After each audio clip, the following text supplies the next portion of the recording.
请问你是顾静小姐吗？啊，是。你好，我是壮壮，我身边这位是孝宝。哎，你好，你好。没事没事，我还能感觉到一点光线，所以可以。顾静小姐是吧？你要委托我们办什么事情啊？哦，我想请你们帮我找一个人。找人啊？这个你委托星月来找人的话，恐怕会影响你找人的时效，而且有可能结果也会让你失望的。找一个人要花很长时间吗？哎，这个问题你应该比我清楚啊。没错，找人的确是要花很长时间，我只是在确认一下而已。不过话说回来，我们助人为乐的心愿公司，既然委托者亲自找上门来，哪有拒之不接的道理啊？你过去！我说你怎么了你？一天魂不守舍的，现在又乱答应人家，你搞清楚状况。我说壮壮，你看看顾庆，一个小姑娘眼睛看不见，大老远跑过来，这说明她是有多想找到那个人。你连这个都要拒绝，你还有没有点人性啊？啊，这可是公司规定啊。那我们就找梅总去评评理。要不要接受委托，你这个组长就能决定，为什么要让我决定啊？哎，是肖宝说一定要梅副总决定才行。是吗？哎，笑吧。顾庆，这就是我们公司的副总，人美心更美，他最喜欢帮助有困难的人。你好好跟他说说，他一定可以帮你完成心愿的。你干什么呀，老狗戴高帽？我说的可是事实啊！啊，好吧，坐吧，顾庆。好。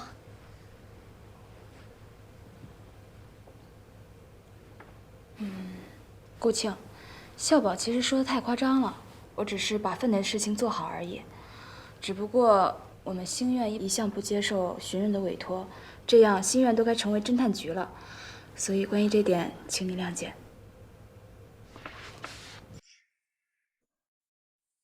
梅副总，你们一定要帮我这个忙，我知道你们都是好人。哦，对了，我有钱，我够交这次委托费的。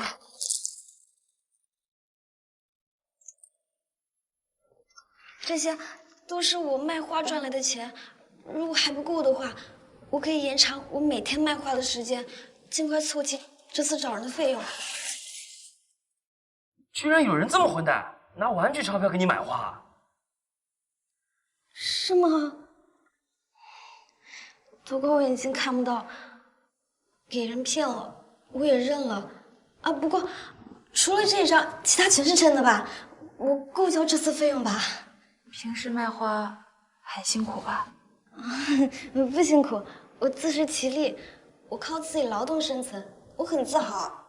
想想顾庆，坐2个小时的公交车，顶着多大的太阳，问了多少人才来到我们公司？你们就这样忍心让他白跑吗？不忍心。梅副总，要不我们这次破个例，把这案子接了吧？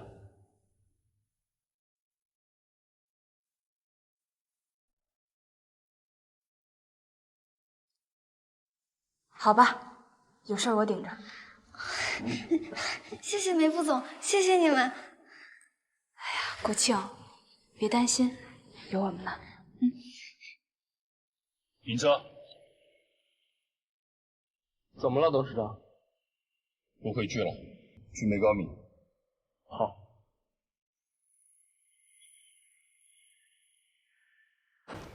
我和我妈妈一般在市场里卖花，大部分人都对我都好，但是有一些人还是会欺负我眼睛看不见。但也因为这样，我比一般人更能感受到人情冷暖。有一天，如同往常一样，我跟妈妈在卖花，不料我们碰到流氓欺负，幸好有位大哥哥义正直言，挺身相助，才让流氓知难而退。我和妈妈都对他感激不尽。谢谢你啊，年轻人。你好，可以进去看一下花。大哥哥，从此以后，大哥哥常来看我，谢谢，帮我卖花，欢迎再来，陪我说话。但几个月前，大哥哥突然跟我说，他在计划报仇，对方还是个有钱有势的人，他要小心行事，花时间筹划，以后不能再陪我卖花了。大哥哥真的很善良，很关心我，我担心他做傻事，所以找心愿，请你们尽快找到他，阻止他。那个好心的哥哥真的从此就不见了吗？对，我拜托我妈找他，可是我妈说她要照看生意，而且我自己又看不到，我们母女俩真的无能为力。这么善良的大哥哥，如果为了复仇毁了自己，那岂不是太可惜了？我们一定要想办法阻止他。我就说这样的任务一定要接，帮助一个善良的年轻人，把他从仇恨的深渊拉回来。啊，多么充满正能量的故事！我实在太感动了，感觉眼泪就要出来了。别在那儿演了，正经点行不行啊？现在应该想想怎么帮顾庆。顾庆，你知道那个哥哥叫什么名字，住哪里吗？这我也不知道。关于这些私人问题，那个大哥哥好像有意不告诉我，所以我也没有多问。可这什么都不知道，怎么找啊？不过，我还记得他的声音。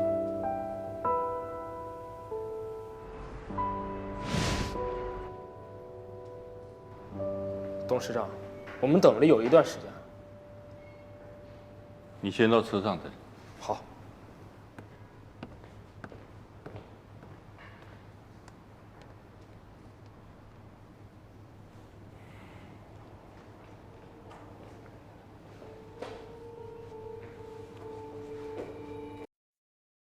小凤，怎么是你？没懂啊？他在忙，没办法过来，所以让我来见您。现在梅市的运营由我全权负责。既然您是为了梅市而来，由我代表出面，应该说得过去吧？也是。你如果看过梅市这个月的财务报表，就应该知道我所为何来。梅董，我们现在在梅高米的办公室里，所以此刻我代表的是梅高米，希望您不要介意。我知道您是为了增资而来，关于这一点并不是没有商量的空间。不过梅高米是由3个家族共同控股，如果要谈增资，必须有所有的股东同意。理应如此。所以我在想，如果能有人为梅市的经营不善承担责任，再来谈增资，会不会比较合适？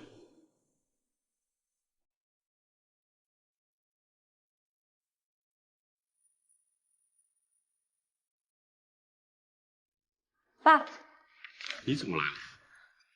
我听小刘说你今天提前回家，是不是身体哪里不舒服呀？没事，就头有点晕，先回来休息。头晕还看什么公文啊？不然我送你回房间休息。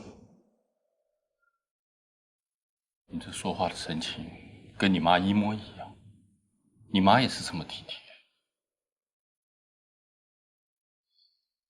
爸，还真想他呢。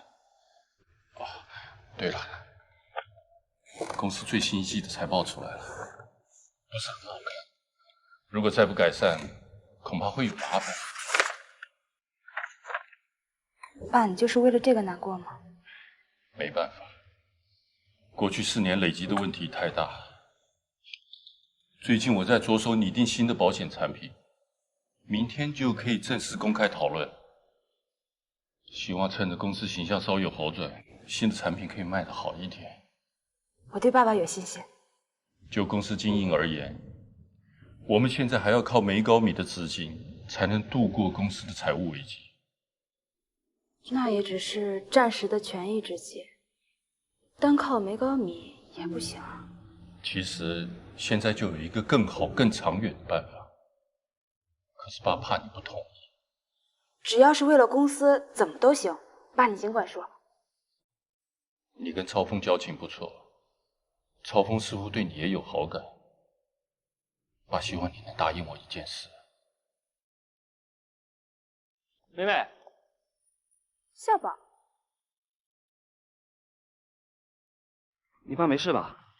没事，我们回家吧。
不义在先。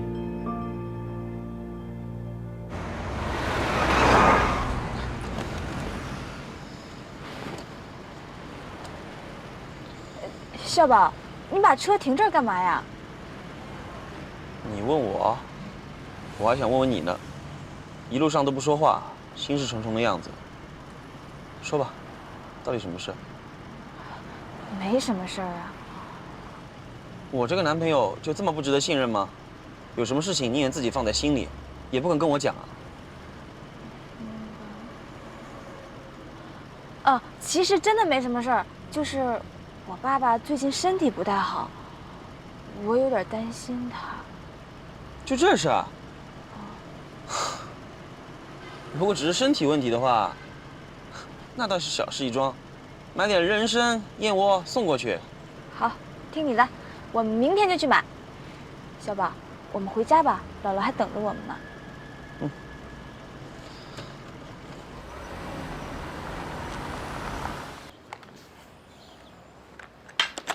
这样听起来，顾庆真的是个好孩子。你们可得全心帮他完成心愿，找到那个善心的大哥哥，因为这也是在挽救另一个迷途青年呐。姥姥说的对，当初一看到顾庆，就觉得他与众不同，特别想帮助他。而他口中所说的那个大哥哥，也不是个坏人。可是连张照片都没有，简直是大海捞针。再说顾庆对那大哥哥的身份来历也不是很清楚，他们俩的相遇纯属巧合。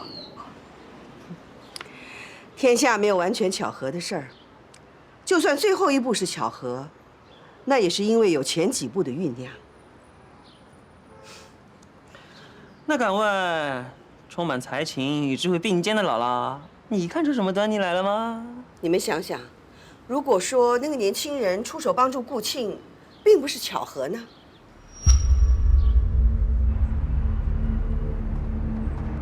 那我们就分配任务吧。翁宝和壮壮一组，你们负责探访周边商家，我和笑宝负责调查一下顾庆的背景。两马，你后援。可是我还在忙航天员圆梦的案子呢。哎，那个案子不是早就结了吗？还有后续的报道跟访查呢。哦，那好吧，那两马代替翁宝和壮壮一组。是。梅梅，能出来一下吗？有事找你。怎么回事？就是你看到这个样子，忙完手头的案子，我就会过去的。你没有保险方面的资质，在星苑做的也好好的，为什么要调到总公司？是副董的意思吗？不是，是我爸爸的意思。他想让我多学习一点。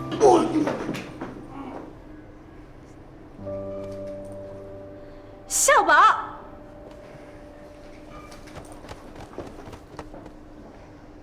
不好意思啊。没事。哎呀，我不是故意不告诉你的。那你打算什么时候告诉我？要不是志成问起被我偷听到，你是不是就不准备告诉我了？我爸昨晚才提的，我跟他说要等我忙完手头的案子再过去，谁知道他那么着急啊？那你昨晚上为什么不告诉我？哦，一晚上心事重重，还拿你爸来敷衍我。原来你压根就没打算告诉我事实的真相。不是那样的，我根本不想调到总公司，只不过我想看看有没有挽回的余地。谁知道我妈动作那么快，不快不行，因为你爸根本就不喜欢我，想把你跟那个什么梅臭风凑一对儿。不许你这样说我学长，我爸也不是你说的那样。我爸中秋节的时候还不说了吗？想要多了解你一下。漂亮话谁不会说啊？你可别忘了，那天晚上他可是住在梅超风家里，谁知道他们一晚上商议了些什么事情？那能商议些什么事啊？怎么不会？白傲琴那时就想让小曼嫁给李志成，你爸现在也是，就想把梅超风纳做金龟婿。哼，不过换了谁都能理解。我要是有女儿，我也希望她能嫁给梅超风那样的人。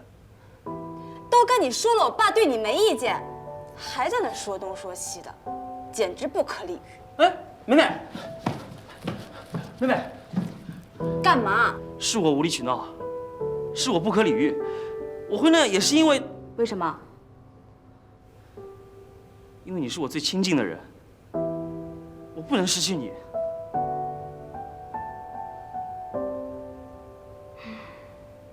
小宝，你怎么那么傻呢？你虽然不是我第一个心动的男人，但最起码，你可是我第一个交往的男朋友，而且是我从小曼手中抢过来的。我怎么可能轻易的放过你呢？傻瓜，不准生我气了啊！来，请坐，请坐。好。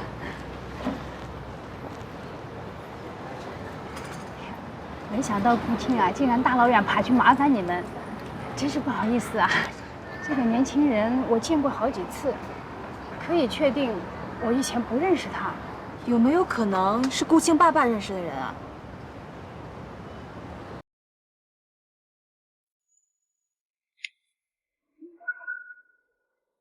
顾丽，就是顾庆的爸爸。对不起，我不是有意要替你伤心事的。没关系，事情都已经过去16年了。那方便和我们说一下当年的详细情况吗？顾丽在一个钢铁厂上班，一场无情的大火夺去了她和另外3名同事的生命。记得当时顾丽生命垂危，在医院里急需要接受急救，还需要一笔医药费。而我就在那个时候生下了顾庆，四处筹集医药费，一时疏忽了照顾他，害他得了脑膜炎，导致双目永久性失明。为此，我一直都很自责。妈，我没事的，不要难过了。当时工厂没有买保险吗？保险没有赔给员工吗？有保险，可是没用。当时工厂里的负责人是老板娘林玲，她去找保险公司理赔，保险公司以各种样的借口拖延不给理赔，还跟他们打官司。报刊都刊登出来了，还伤亡惨重，有什么官司好打？人生有时候就是这么不公平，只是可怜了老板娘他们一家。死亡的员工要抚恤金，受伤的要医药费，他们就去找老板和老板娘，他们两个就变卖了所有的财产，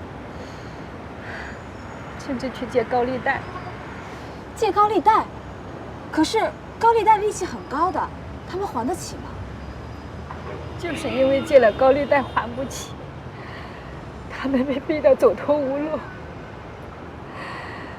他们两夫妻竟然带着儿子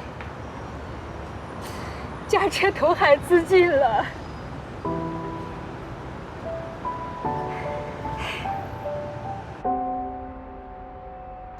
大家的手上都有新的保单规划书，这里面有多种不同类型的保单。投资型的保单可以配合客户的需求搭配投资标的，保守型的保单可以选择保本，积极型的保单可以选择投资股票还有外汇市场。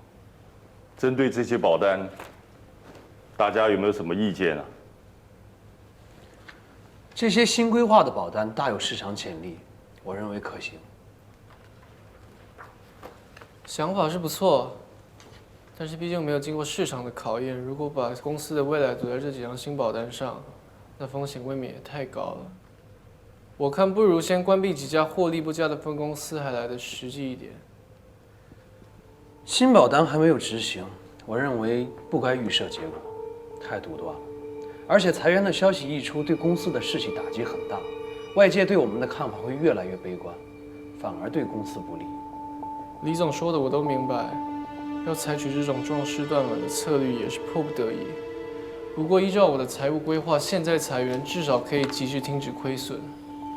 如果等到新产品失败再来裁员，到时候可就是5、6千万的损失。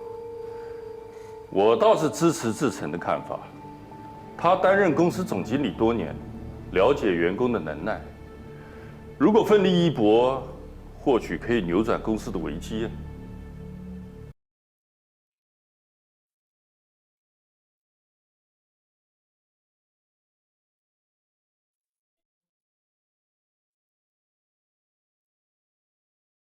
当年那工厂从这里往东边去，大约5公里远。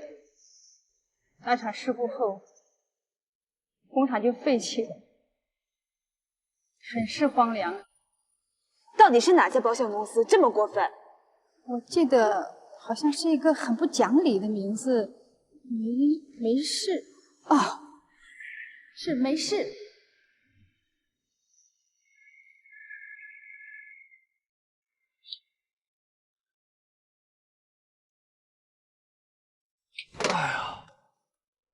默默，这里就是那个旧工厂。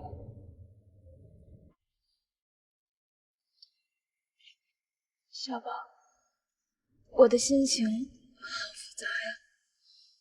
一想到离林玲走向绝路的就是我们公司，我都不知道该怎么处理了。既然已经发生了，就去面对。我们先去勘察一下现场，再回公司调旧资料吧。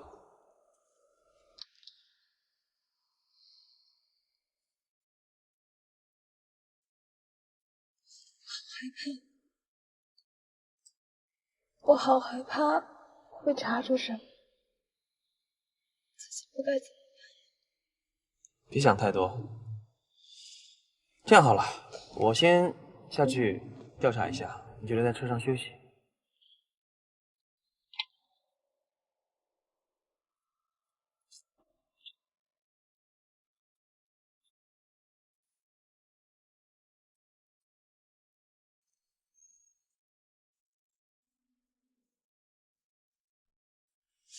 爷爷，早知道刚刚应该叫杨梅一起来的。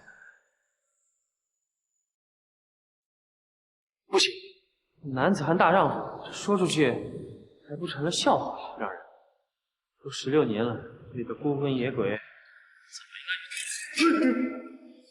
早应该是投胎了，不用怕。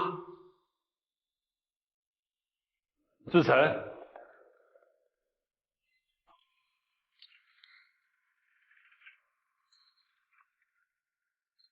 董事长，虽然说你爸做了对不起我的事，但这也不会影响到我对你的信任。在刚才那样环境下，你能够据理力争，足见你的胆识跟气魄。谢谢董事长夸奖。只要我还在总经理的位置上，我就会努力的做好。董事长，这是需要回办公室吗？是，我帮你。好。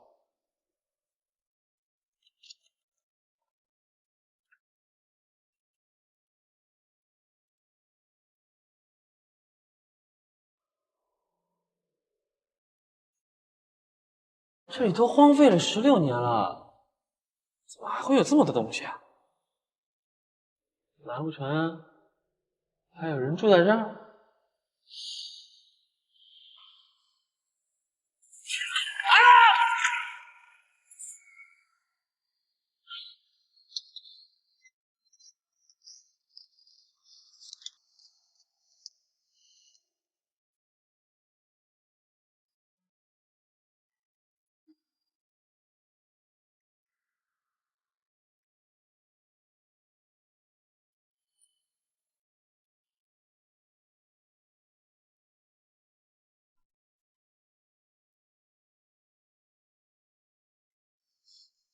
该不会出事了吧？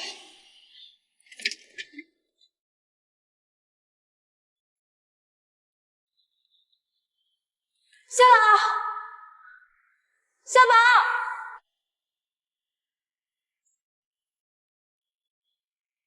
夏宝，夏宝，夏宝，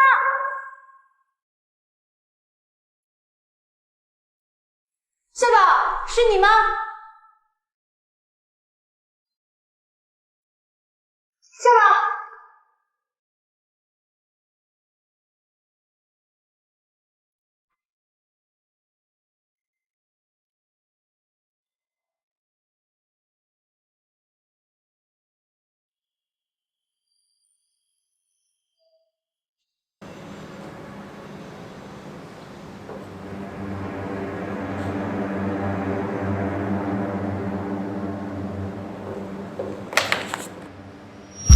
嘉明钢铁厂火灾相关报道，梅氏保险公司拒不理赔，秘密证人出现，梅氏赢了官司。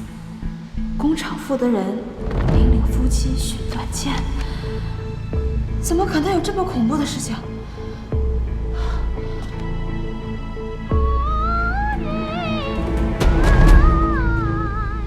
谁在放音乐啊？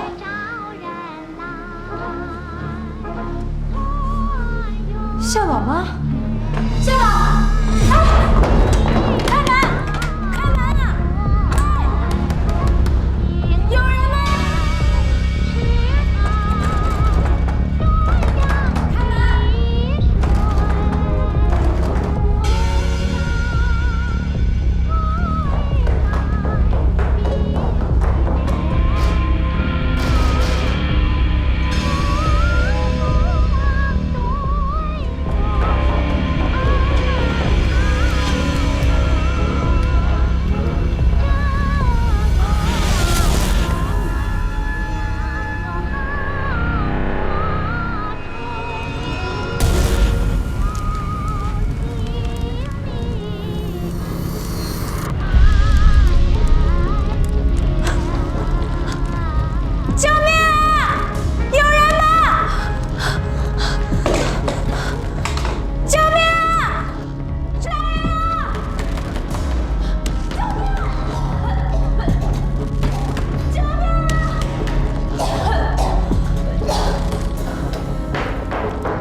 哎呀，不好意思，最近要忙的事太多了，我给忘了，我下次一定记着。我就知道你特别忙，所以忘记了。不过你堂堂一个总经理，怎么都没有人来帮你做这些的吗？这事儿啊，别人还真帮不了，这些都是梅董事长亲自设定的保单。我现在做的就是这些保单的申请和推进的事情。最近公司士气低迷，我得赶紧把这些完成，好分配下去。哎呀，这个我来帮你解决。哎，行吧，行吧，行吧，你不捣乱就算是帮忙了，我求求你了。李总，我来帮你了。好，让你久等了。李志成，为什么他可以帮你啊？董事长吩咐我来的。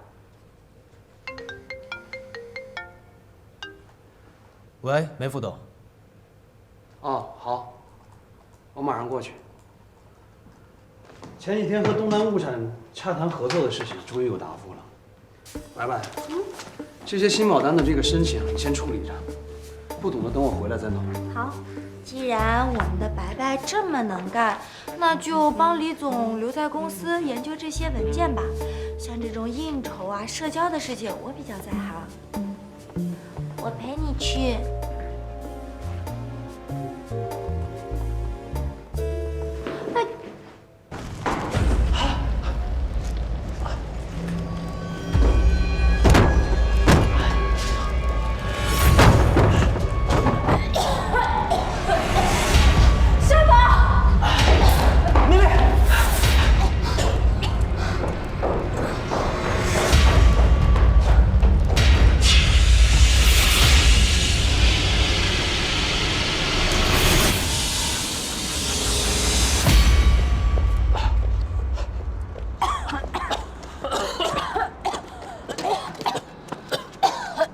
在这里稍微休息一下。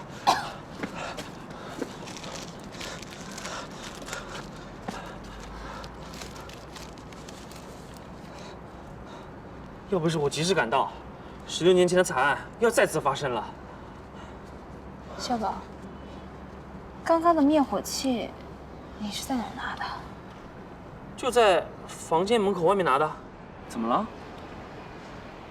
我是在想，这里肯定住了人，而且是跟16年前的惨案有关系，有可能是患难者的家属。这其中的关系我还没有理清，不过这个人应该在惨案里面失去了一切，所以在他的潜意识里面对防火意识很强烈，才会在这工厂里面准备了灭火器。照你这么推断，这次的纵火案是故意有人设计来对付你？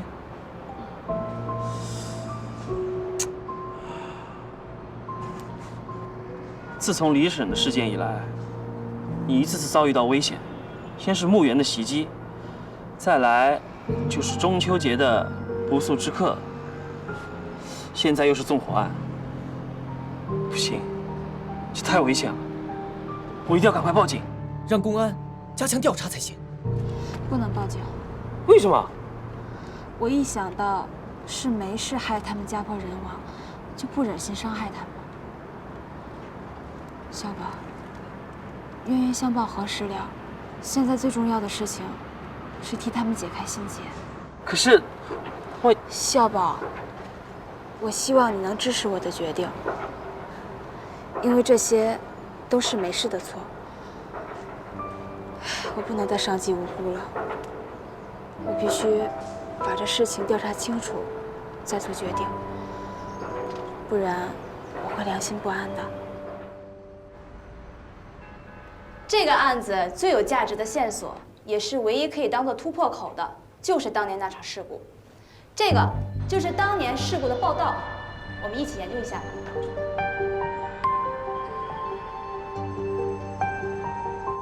针对我们的新产品呢，我制定了一系列的营销方案。我们将以不同的销售方法面对不同的市场。抱歉，我来晚了 ，sorry。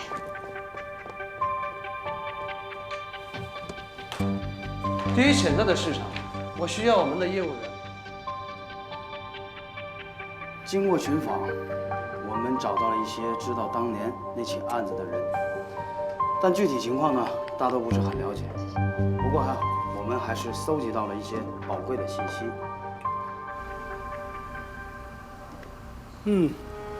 没错，这些报道都是我写的。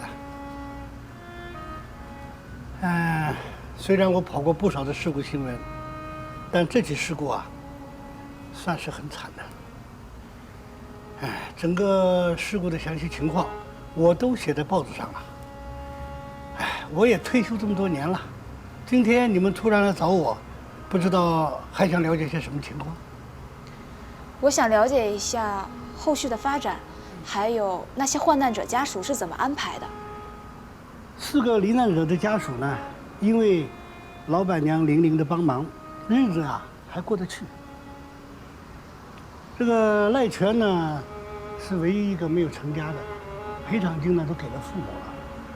孙子人呢，他太太带着小孩改嫁了，好像是嫁给一个姓梁的。他小孩呢，今年也能有20来岁了吧。还有一家姓邓的，名字呢我记不得了。他小孩挺争气，挺有出息，出国念书了。那还有一位呢？还有一位姓顾的，叫顾什么呢？哦，想起来了，叫顾丽。他家的状况呀，就有点困难了，因为顾丽不是在现场罹难的，在医院呢拖了1个多月，花了不少医药费。小女儿呢眼睛又失明了，家庭经济负担很重啊。那钢铁厂负责人林玲一家人呢？其实啊，最惨的就属他们家了。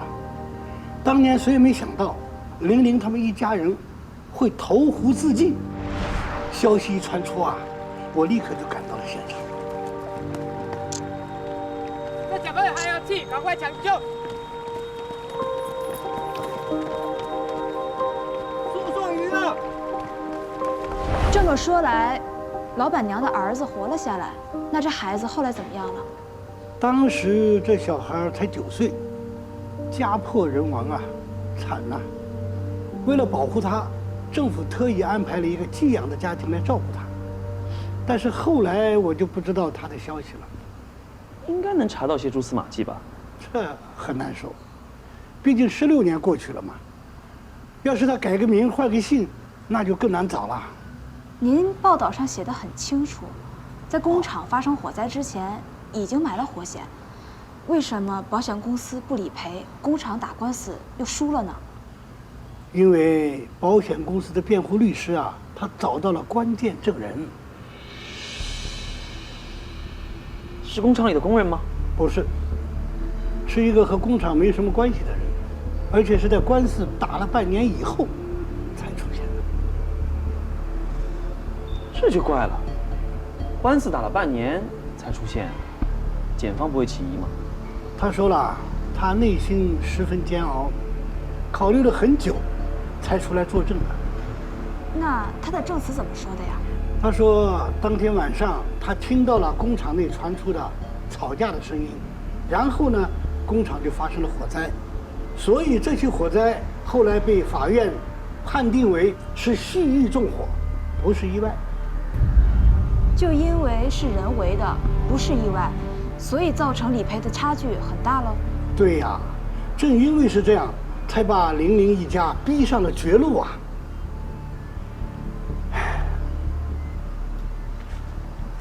你们看，这是当年我写的专题报道，我在地方上还拿了个小奖，你们拿去参考。谢谢。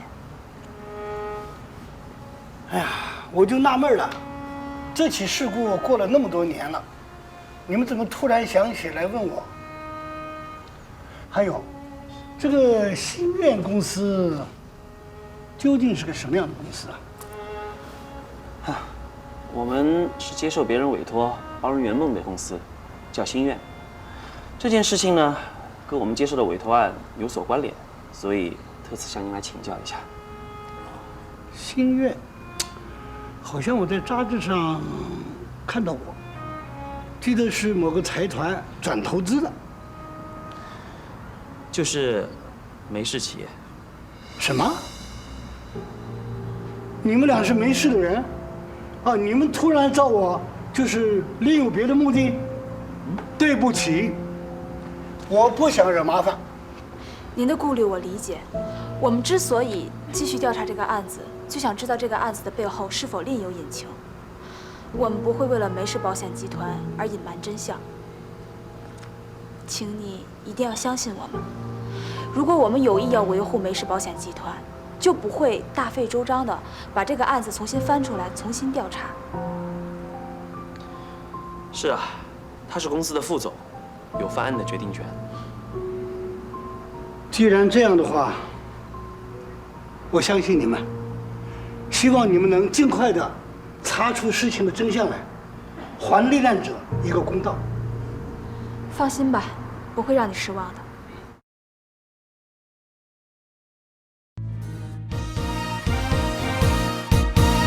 曾经失去了方向，不相信。